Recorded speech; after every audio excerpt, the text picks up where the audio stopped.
여러분 안녕하십니까. 법률사무소 국투의 김조영 대표 변호사입니다. 조합장 취조위원장 공부방 60차입니다. 벌써 1년이 넘었네요. 2022년 1월 첫째 주부터 시작을 했는데 이번 시간에는 총회 결의 없이 신고로서 변경할 수 있는 조합 설립 인가 내용의 경미한 변경사항. 이게 무슨 얘기일까? 좀 길죠? 조합 설립 인가 받은 것을 변경하려 그러면 어떻게 해야 됩니까? 꽤 많은 숫자의 조합원의 동의를 얻어서 조합총회에서 결의를 받아가지고 변경 인가를 받아야 됩니다. 근데 그렇게 하기에는 너무나 총회에서 개최해야 되지, 그 다음에 숫자도 좀 이따 보시면 굉장히 많습니다. 3분의 1로서. 그렇기 때문에 좀 가벼운 거는, 그러니까 경미한 거는 총회 결의 없이도 신고만 하면 변경할 수 있도록 해줘야 되겠다. 모든 것을 다 변경할 때마다 이걸 다 총회 결의 받고 그것도 조합원 3분의 2 이상 받으라 그러면 곤란하지 않느냐는 거죠. 그래서 나온 경미한 변경사항은 어떤 것이 있는 것인지 살펴보도록 하겠습니다. 먼저 조합 설립 인가 내용을 변경할 때에 어떤 절차를 거치는지에 대해서 한번 보겠습니다.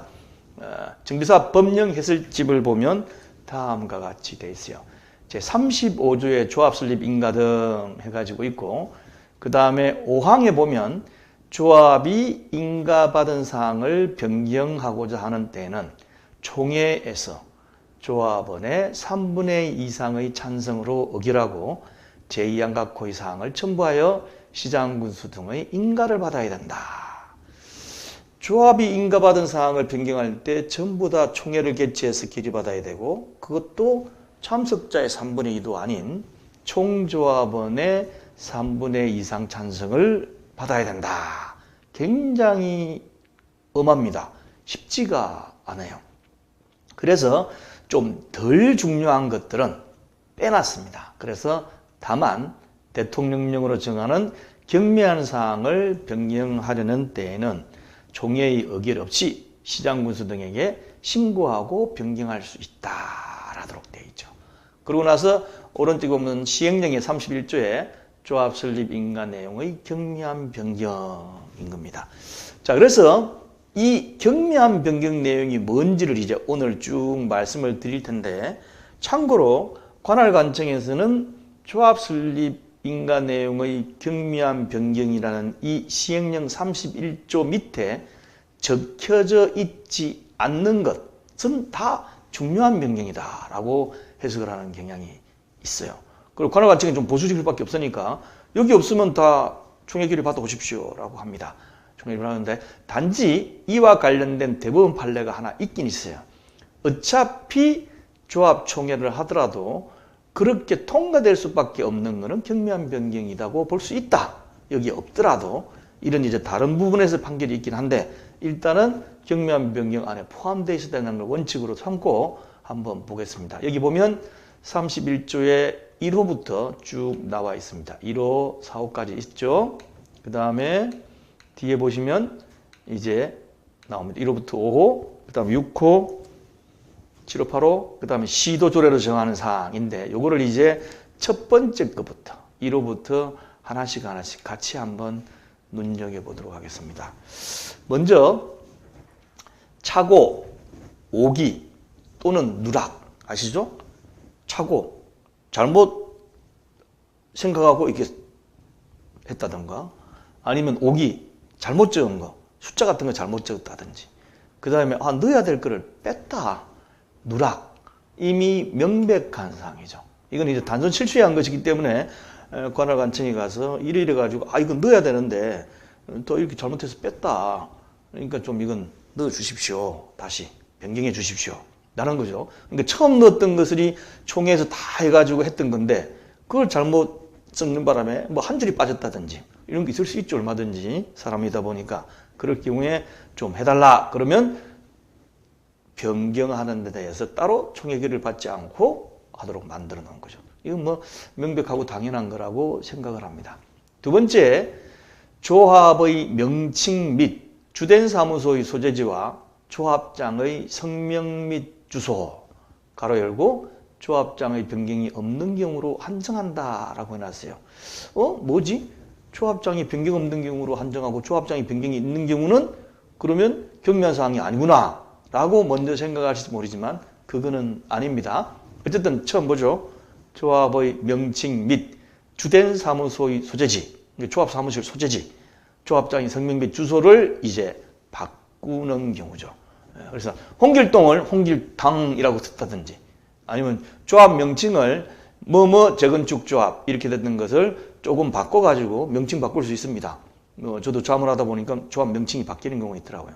그리고 중요하게 인위적으로 안 바꾸더라도 법에 의해서 바뀐 경우가 있었죠. 아마 여러 조합장님께서는 뭐 바꿨을 것 같은데 어떤 경우가 여기에 해당이 되죠?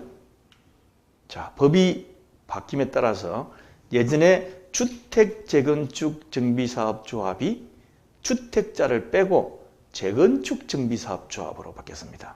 언제 바뀌었을까요? 주택재건축이 재건축, 주택재개발이 재개발로 언제 바뀌었습니까? 예. 금방인 것 같은데 좀 흘렀습니다. 2018년 2월 9일 날 법이 전면 개정되면서 그 다음에 빈집 소규모 정비사업법이 생기면서 동시에 이렇게 바뀌었어요. 그래서 많은 조합에서 주택재건축정비사업조합을 재건축정비사업으로 명칭 바꿨습니다. 그런 거. 그 다음에 사무실 이전하는 바람에 사무실 주소를 바꾼다든지 그 다음에 조합장 성명 및 주소를 바꾼다든지 이건 이제 홍길동을 갑순이로 바꾼 경우는 아니라는 거죠. 사람이 바뀌면 안 됩니다. 이런 경우에 한해서 하는 겁니다. 그래서 이 조합장의 변경이 없는 경우라고 가로를 치는 이유는 조합장의 변경이 있는 경우는 경미한 사항이 아니다가 아니고 조합장의 변경이 있는 경우는 사후에 포함되어 있습니다. 그렇기 때문에 그냥 제외했어요. 중복이 아니고 놓다 보니까 중복이 되는 거죠. 그래서 조합장 변경이 있는 경우는 사후에 의해 가지고 한다라고 하고 조금 이따가 제가 설명을 드리겠습니다. 그 다음 세 번째, 토지 또는 건축물의 매매 등으로 조합원의 권리가 이전된 경우의 조합원의 교체 또는 신규 가입입니다. 자, 그러면 한번 여쭤볼게요.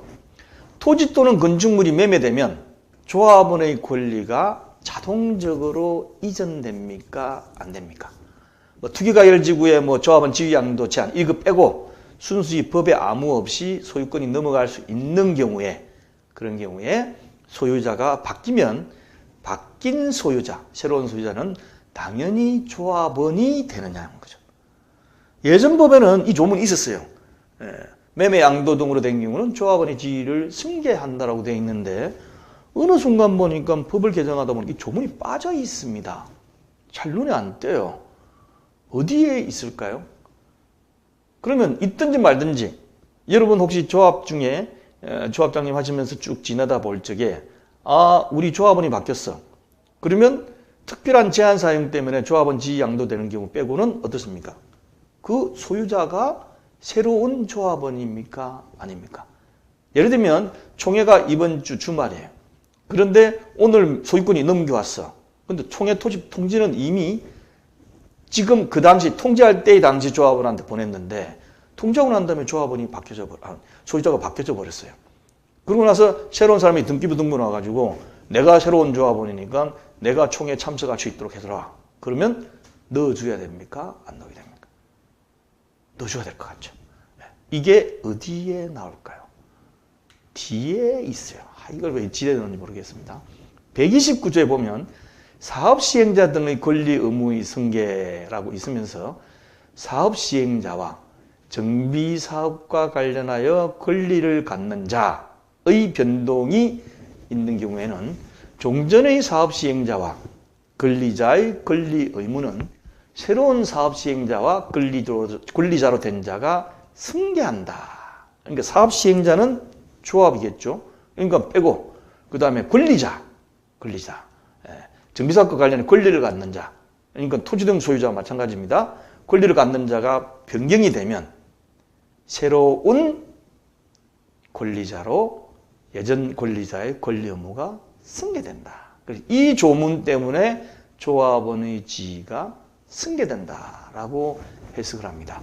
자, 그래서 토지 또는 건축물이 매매돼 가지고 조합원의 권리가 자동적으로 이전된다라고 생각하시면 돼요. 그래서 이 조문이 좀 뒤에 박혀 있지만 좀 주의 깊게 한번 보실 필요성이 있습니다. 자, 그 다음에 이 소유권이 넘어갔을 경우에 이제 조합원 명부를 변경 신고해야 될 거 아닙니까? 홍길동에서 갑순이로 바꾸면 그날마다는 못하지만 한꺼번에 좀 모아가지고 조합원 명부 변경 신고를 해가지고 조합원 변경 신고죠. 관할관청으로부터 신고한 다음에 수리를 받아야만 새로운 사람이 조합원이 되는 것이 아니고 조합원 명부 변경 신고 또는 조합원 변경 신고는 사후적인 행정 절차일 뿐입니다.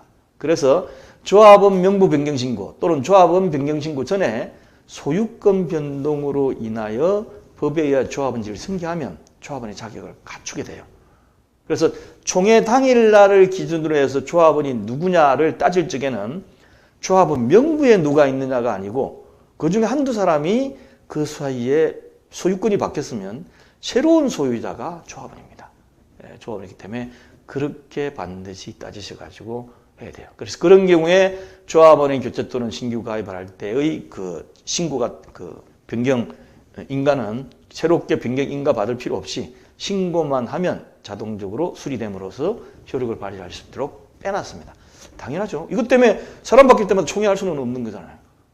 이것도 3분의 2 받아라. 갑돌이가 사람이 바뀌었는데 이 한 사람 때문에 이 사람을 위해서 총회를 소집한다. 개최도 안 될 뿐이며 그것도 안 되죠. 그래서 이렇게 해놓은 겁니다. 그 다음 네 번째, 조합 임원 또는 대의원의 변경. 가로 열고 법 45조에 따른 총회의 의결 또는 법 46조에 따른 대의원의 의결을 거친 경우를 한정한다라고 되어 있는데 뒤에 있는 건 뭐냐면 일단 총회에서 뽑아야 될 경우는 총회에서 뽑아야 되고 대의원의 의결을 거칠 때는 대의원에서 뽑아야 한다는 것을 전제를 하고 있어요. 그래서 그걸 뽑은 다음에 그 다음에 임원이 누구로 바뀌었습니다. 대의원이 누구로 바뀌었습니다. 하는 거는 어떻습니까? 그냥 신고만 하면 되도록 만든 거죠. 이미 총회에서 했으니까. 그래서 조합장에 변경된 경우는 이유가 아니라 조합장도 임원이 되지 않습니까? 그러니까 조합의 임원은 누구죠? 조합장, 이사, 감사까지 있으니까 조합장의 변경은 조합 임원의 변경으로 사후에 따라서 된다.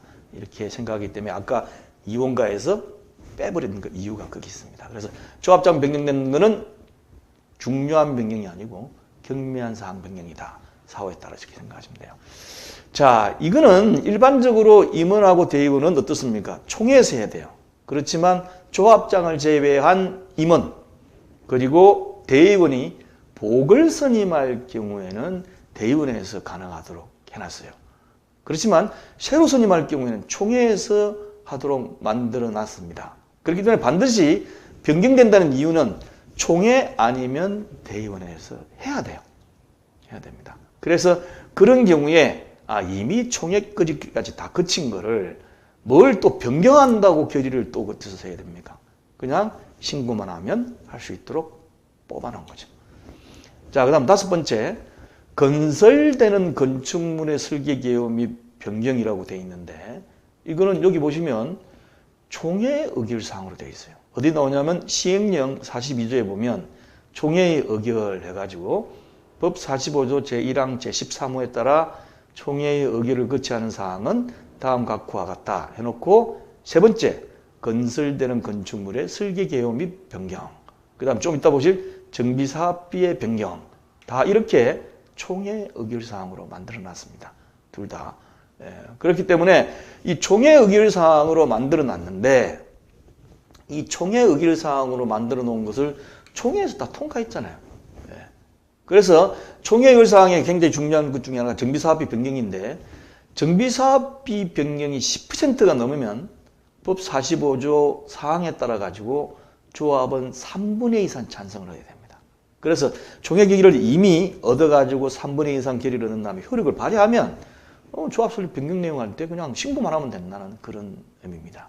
그리고 시행령 아까 42조에는 정비사업비 변경 총회 의결사항이 구성되어 있고 돼 있기 때문에 그걸 꼭 새롭게 변경한다는 내용까지 결의받을 필요가 없다는 얘기죠. 그래서 여기 관련된 거는 조금 전에 보신 것처럼 정비사업비 변경, 그 다음에 그 앞에 있는 건설되는 건축물의 설계 개요 및 변경은 다 이미 총회에서 결의돼야만 효력을 발휘하고, 그렇게 총회에서 결의된 거를 가지고 변경 신고를 하는 거니까 그냥 신고만 하고 하자, 이렇게 뽑아 놓은 겁니다. 그 다음에 7번째, 현금 청산으로 인하여 정관에서 정하는 바에 따라 조합원이 변경되는 경우입니다. 현금 청산은 어떤 데 발생하죠? 현금 청산 많이 내용을 들으셨습니다. 현금 청산은 언제 발휘하냐면 첫 번째 발생되는 경우가 분양 신청 기간에 분양 신청하지 않은 자는 현금 청산이 됩니다. 언제 현금 청산자가 되죠? 분양 신청 기간 종료된 그 다음 날. 그 다음에 두 번째, 분양 계약 기간 동안에 또 분양 계약을 체결하지 않으면 분양 계약 기간 종료일 그 다음 날에 또 현금 청산자가 되도록 되어 있습니다. 이것은 대부분 판례, 어떤 경우는 조합 정관에 써놓는 경우도 있어요. 표준 정관 같은 경우는 잘 없는데, 제가 작성한 모범 정관안 이런 거 보면 조합 정관안에 써져 있어요. 그러기에 의해 가지고 당연히 조합원 지위를 상실하게 됩니다. 그래서 이런 경우는 뭐 판례에 의해서 당연히 조합원 지위 상실되고 이렇게 되는 거니까, 이걸 가지고 분양 신청하지 않은 자를 현금 청산자로 합시다 하고 조합 총회에서 의결할 것도 아니니까 여기에 관한 것은 그냥 신고만 하면 수리해 주는 걸로 이렇게 했어요. 그 다음에 이제 8번째입니다. 법 16조에 따른 정비구역 또는 정비계획의 변경에 따라 변경되어야 하는 사항. 법 16조에 따른 정비구역 또는 정비계획의 변경에 따라 변경되는 사항. 다만 정비구역 면적이 10% 이상의 범위에서 변경되는 경우는 제외한다. 좀 10% 이상 범위에서 변경되면 중하다고 보는 거죠. 그래서 정비구역 또는 정비계획의 변경에 따라가 이미 변경됐는데 그걸 또 변경 인가를 받아야 되느냐, 신고만 하면 보고 맞네 하면 수리해 주자 이 얘기죠. 그래서 이미 정비구역 또는 정비계획이 관할관청에 검토되어 변경됐기 때문에 이에 따른 조합 설립 인가 내용 변경은 그냥 신고만 하면 수리해 주는 것으로 빼놓은 겁니다. 그런데 면적이 10% 이상 변경된 경우에는 어떻습니까? 중요한 사항으로 여기서 제외했어요. 정비구역 면적 10% 이상의 경우는 반드시 조합총회에서 조합 설립 변경 의결을 받아가지고 어떻습니까? 변경인가 신청을 해서 인가를 받으라는 그런 의미입니다. 그리고 이제 그 다음에 서울시 조례에 위임되어 있는 게 있어요. 부산이면 부산, 그 다음에 인천이면 인천 조례가 다 있습니다. 그래서 거기에 있는 것 중에 서울시 조례에 있는 내용을 제가 예를 들면 법령 또는 조례 등의 개정에 따라 단순한 정리를 요하는 사항이라고 되어 있어요. 법령 또는 조례 등의 개정에 따라 단순한 정리를 요하는 사항. 그렇죠? 근데 간혹 가다 보면 조례가 법에 위반되는 경우도 있습니다. 그럴 경우에는 관할관청에서 못 해주겠다 이럴 수도 있겠죠. 그 다음에 사업시행계획 인가 또는 관리처분계획 인가의 변경에 따라 변경된 사항. 사업시행계획 인가 받으려면 조합총회 거쳐야 되고 사업시행계획 인가까지 다 받았고 그다음 관리처분계획도 총회를 거쳐가지고 인가까지 다 받았어. 이미 인가까지 받은 거에 따라 가지고 조합 설립 내용이 변경된다 그러면 그것도 이제 당연히 그냥 신고만 받고 해주는 거죠. 그 다음에 매도 청구 대상자가 추가로 조합에 가입함에 따라 변경되는 사항인데 매도 청구 대상자의 일반적인 경우는 재건축 조합이지 않습니까? 그래서 조합원의 지위를 얻으려고 하면 재건축 조합은 조합 설립에 동의한 사람만 조합원이 될 수 있죠. 그런데 조합 설립에 동의하지 않은 사람은 처음부터 미동의자로서 매도 청구 대상자가 됩니다. 그런데 이렇게 재건축 조합에 동의하지 않은 사람도 조합원으로 가입할 수 있어요. 언제까지 가입할 수 있습니까? 조합 설립인가, 사업시행계획인가, 관리처분계획인가 쭉 나가죠. 그래서 재건축 조합의 미동의자, 조합 설립 미동의자로서 매도 청구 대상자가 조합에 가입하고 싶다. 나 처음에는 미동의였는데 지금 보니까 안 되겠다. 하는 게 낫겠다. 해가지고 할 경우에 언제까지 할 수 있습니까? 이건 정관에 있어요. 정관에 보면 분양 신청 기간까지 할 수 있도록 되어 있습니다. 일반적으로. 예, 그래서 그때 조합원으로 가입하고 부장 신청하겠다. 그러면 보통 해주도록 표준중간에 되어 있다 보니까 하게 되니까 그에 따라서 변경되는 경우는 아까 현금 청산자 변경되는 것처럼 똑같이 그냥 신고만 하면 해주겠다는 거죠. 그 다음에 사업시행계획인가 신청 예정시기니까 예정시기를 변경할 경우는 조례 규칙에 나와 있어요. 그래서 여기에 관해 가지고 경미한 사항으로 뒀습니다. 그래서 만약에 여기에 해당 안 되는 경우, 지금 말한 12가지에 해당 안 되는 경우를 좀 애매하다 싶을 때는 일단 총회하는 김에 넣고 아니다, 이건 도대체 이 내용 가지고 3분의 1을 못 받겠다. 그럴 경우는 한번 저한테 검토 의견을 한번 받아 가시기 바랍니다. 자, 홈페이지를 들어가시면 다른 것과 마찬가지로 많은 강의가 있지만 공부방 왼쪽 이쪽에 넣어 놓도록 하겠습니다. 감사합니다.